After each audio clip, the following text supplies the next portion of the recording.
welcome to Resar Jones, a podcast that amplifies immigrant voices in America. I'm Funmi Apantaku-Onayemi, your host.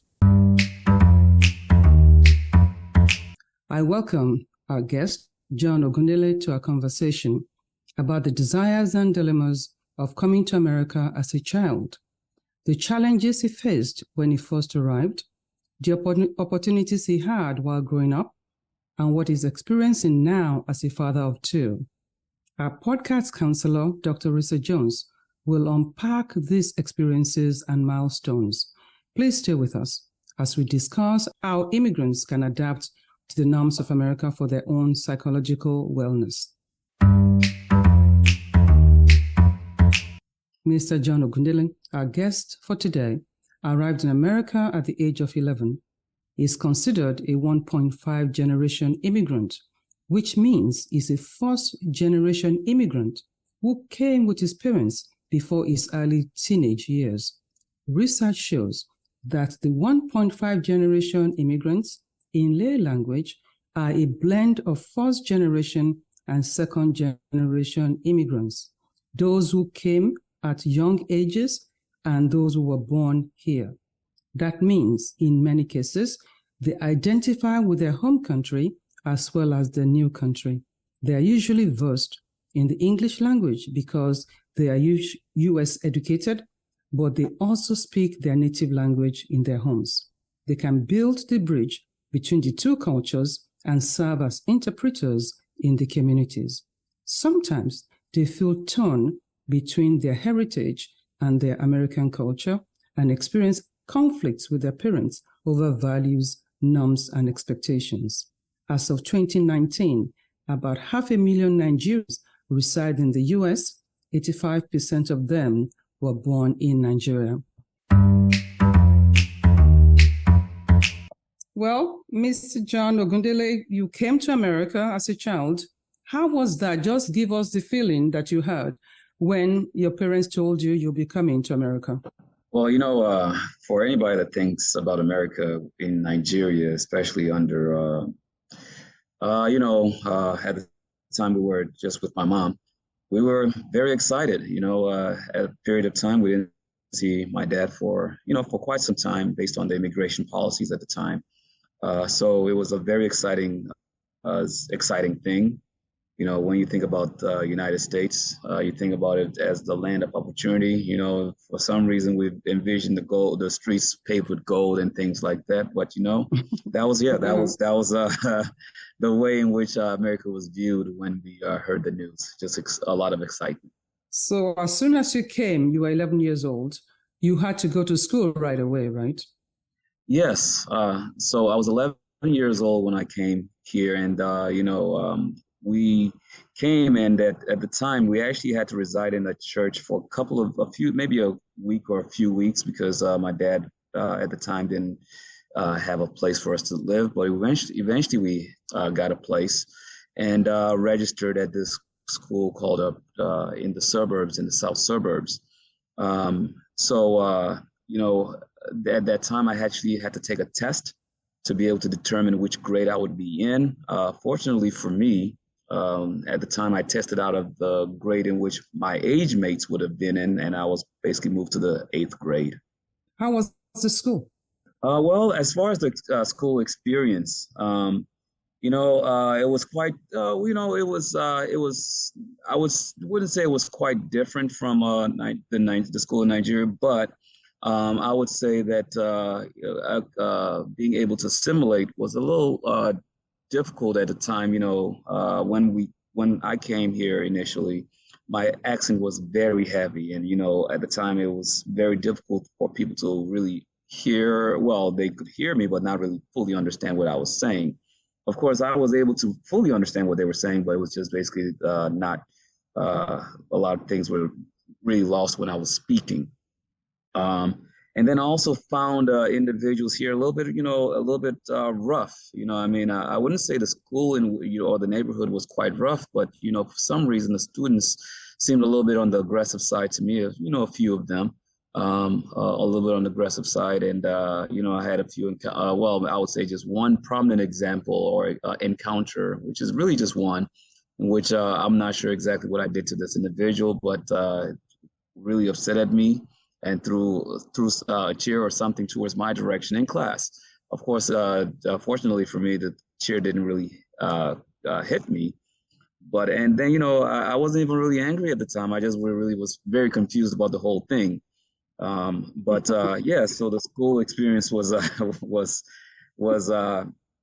the school was really that was basically it. I witnessed a few, it was just very aggressive, a few fights on the bus, and outside of school. But Oh yeah, my. so that was really my take on the school at the time. But of course, there were some really good people in which I met, good friends. Corrected my English, had me trying to pronounce my word and enunciate and things like that. But other than Mhm. that, it was a good experience. I wonder, did you experience one thing? When I first got here, I was really surprised as to how little Americans did know about Nigeria.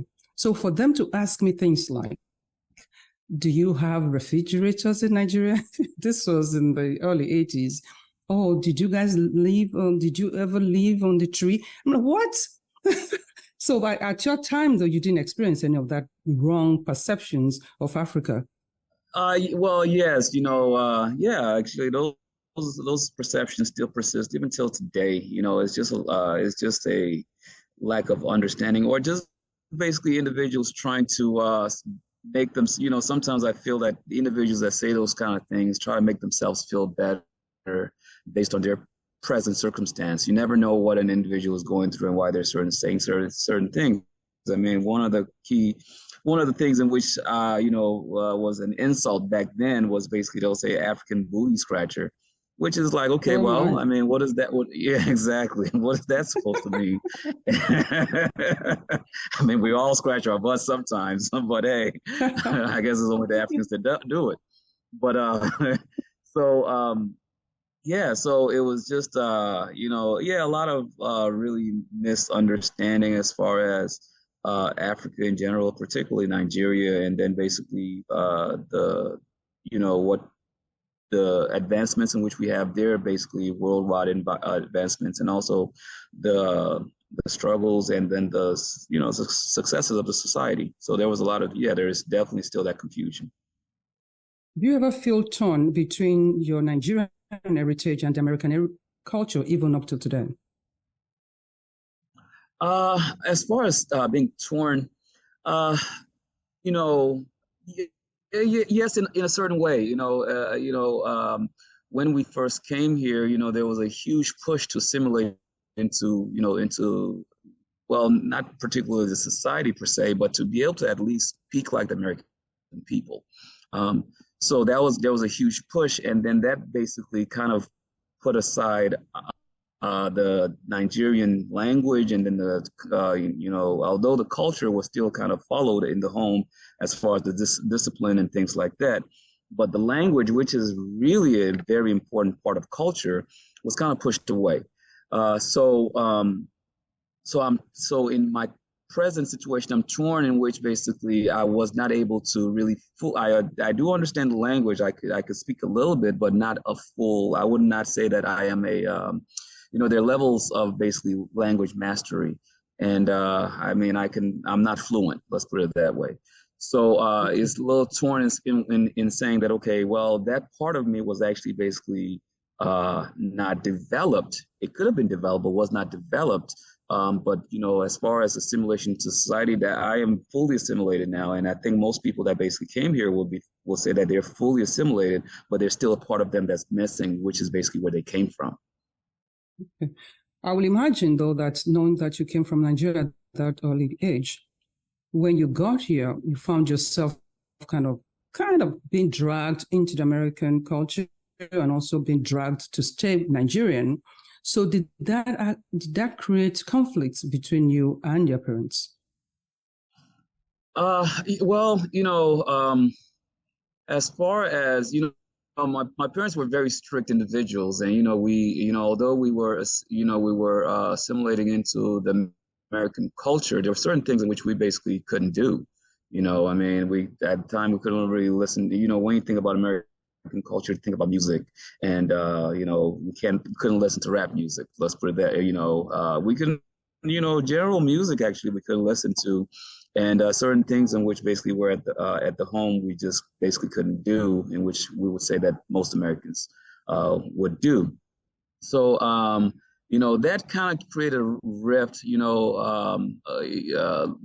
I would say a little bit later on when I started getting close to leaving high school and getting to college, because at the time, I was, in Nigerian households, most people or most parents would say that, the key careers to basically pick from, which is basically either doctor, engineering, or lawyer, or something basically that's highly acclaimed.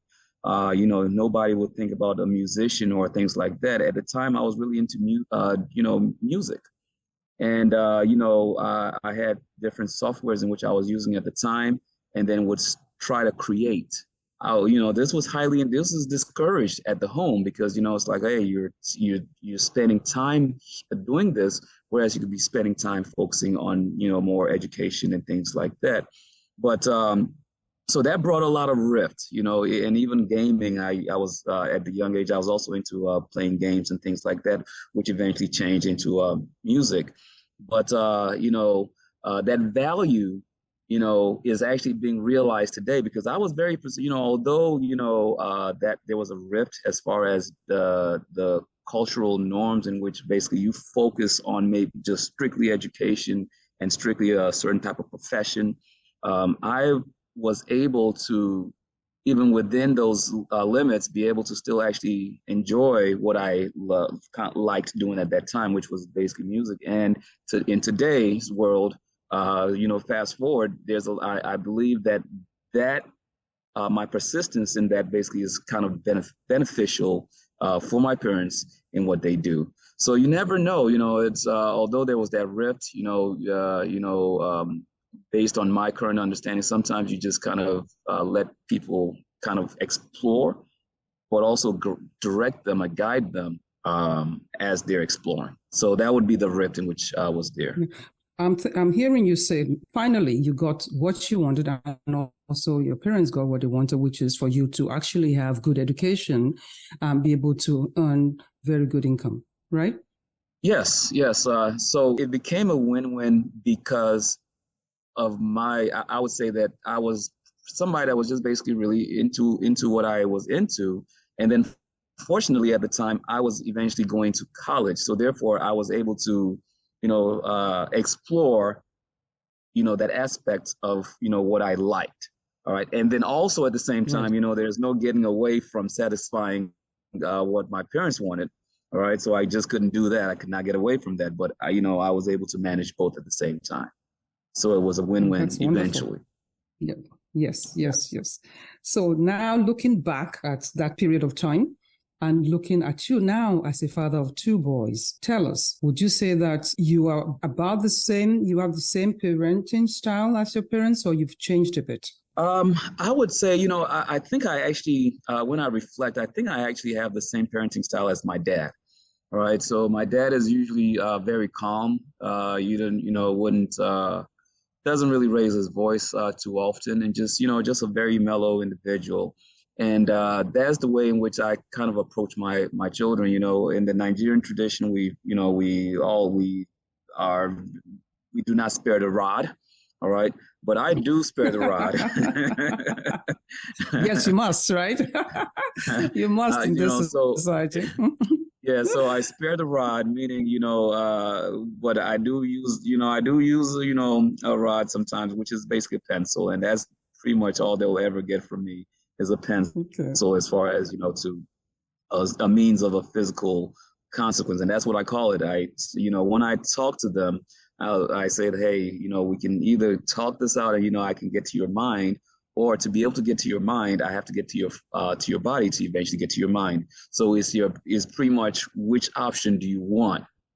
All right. So because, we know that basically the physical sometimes is what you got to do to be able to get to the mental. But if you can get to the mental first, that's the best way. So so I do have similar parenting styles, and I can also say that I do have similar desires of my children too. I do see them playing games. I would say that I discourage it also.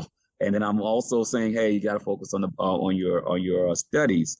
But what I've done, what I do is basically I do have them have other outlets like with music, sports, and things like that.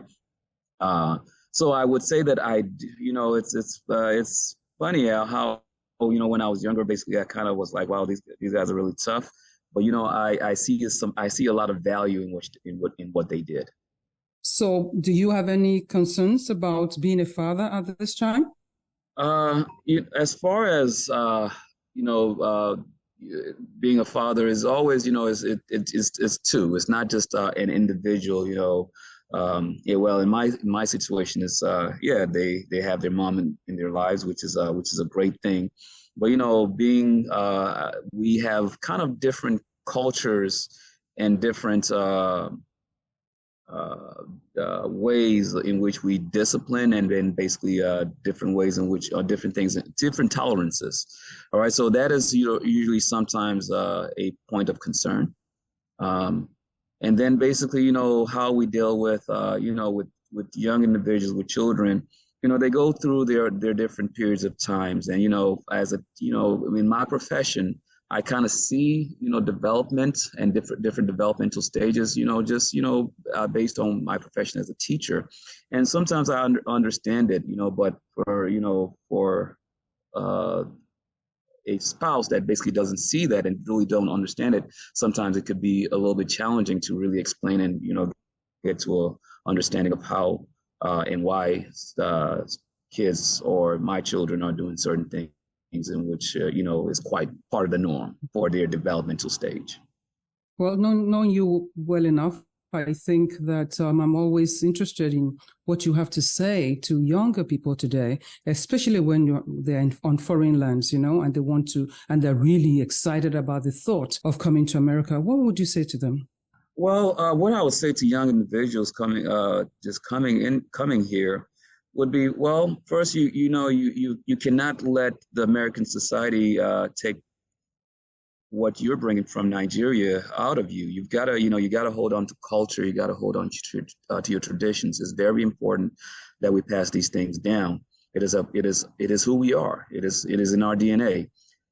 Also, you've got to be able to, in this society, you got to be able to do well financially. And I would still follow the age-old adage in which most parents actually in Nigeria, or people that come over here, try to push us towards into some good careers. But what I would deviate from them, in which I would say that you need these good careers so that you can actually start owning your own business. The career is just really a vehicle for you to be able to own. And that is the ultimate goal, because once you do own, now you're able to set up other opportunities for people that are coming behind you. Because, there's usually a reason why we come over here is the lack of opportunities from where we are. All right. If the opportunity was there, we would not be coming here. You got to take advantage of that. And you have to basically be able to build some kind of wealth here so that you could be able to help somebody else out too. And that would be my advice, just not, not to get lost in the American culture, because sometimes American culture can be a little bit rough. It could be violent at times and could be a little disrespectful. All right. I believe our culture is very good. We have traditions in which we use to honor our elders. We have traditions in which we use to basically honor our community. And, it is a very good culture, and, it is something that should not be lost as you're coming here, especially the language. So that would be my advice. Thank you very much, Mr. Ogundele.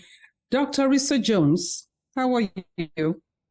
Oh, great. So inspired by the story. Thank you so much for sharing your experiences. You've heard everything. What can you tell us, or how can you help us in helping? You didn't ask for help, but I think, what would you say about? And I'm not sure if I can provide it. It's more I'm learning and listening, and what I heard you share in your last remarks in terms of making sure for people not to, especially young people, not to lose their cultural identity within the U.S. and really keep an eye towards ownership and building wealth for their families.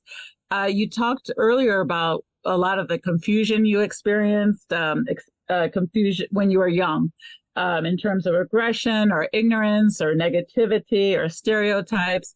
What did you say to yourself during those times to kind of move through that confusion? And how could that be supportive of young people as they're getting all these mixed messages?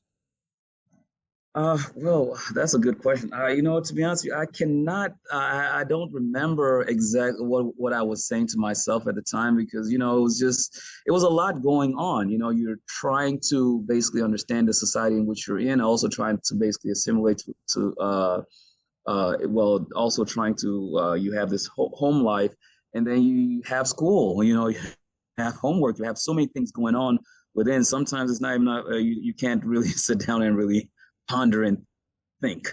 All right. So at the time, it was just really about survival. All right. So what I would advise people, those the younger individuals would be that, they need to be able to, maybe speak to a counselor or someone that's basically been there.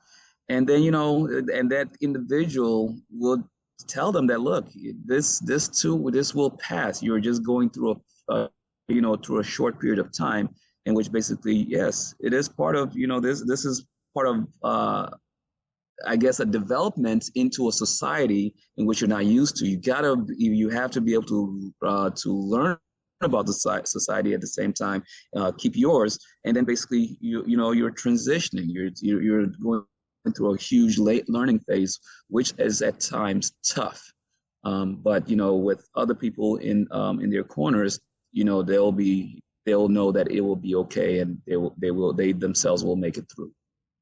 Wonderful. And you also shared, I know you're a parent as well, and you mentioned that in previous discussions about the importance of conflict, especially for adolescents. I mean, part of the typical adolescence is to move into adulthood, to pull away. And so for parents that may be struggling as they're as maybe new immigrants, and they're struggling with their children who are going through adolescence, which is a movement into adulthood of pulling away and coming up with their own identity. What advice would you give to them in terms of, being responsible in terms of cultural values and norms while still allowing for that growth and that exploration? And as you shared, you have your mental first approach to dealing with conflict. Can you offer some words of wisdom for parents that might be going through that as they navigate the immigration experience? Well, I myself, I'm going through the experience right now. I mean, I have a 13-year-old, and then also 8-year-old. So I myself, I'm still exploring, and I myself also need advice. So as far as the advice in which I would give, and, based on my experience, I would say,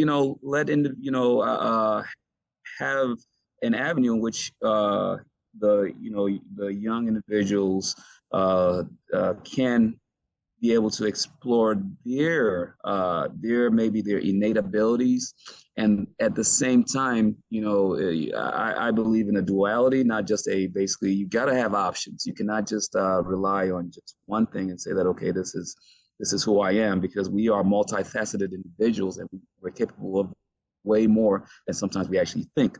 So I would say that, yes, have them be able, develop those innate abilities or whatever they're interested in, but at the same time, still guide them towards a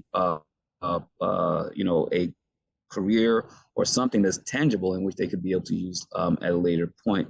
As far as the American culture and things like that, it is something that there's no getting away from. There's no getting away from the music. There's no getting away from the video games or the movies that are sometimes violent, and the music is sometimes a little bit harsh. You can counteract that by also offering something in which you from your culture, from our culture, and say that, okay, well, here goes an alternative to what you're listening to. And then, eventually over time, they will actually have a blend of the two. All right. Which actually, so today I do have a blend of the two. I do enjoying listening to American music, but I love Afrobeats more than that. And then actually, I'm also making a transition to just listening to just maybe podcast and just basically news oriented type shows, which was basically something which my father, when we were driving, that's all he listened to, either the news or something basically that was talking about a certain topic.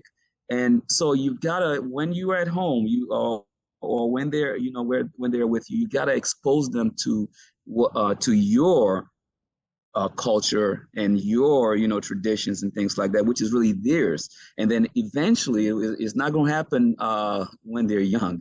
It will, the adage of train a child and the way they should go. And then when they go older, they'll not depart from it.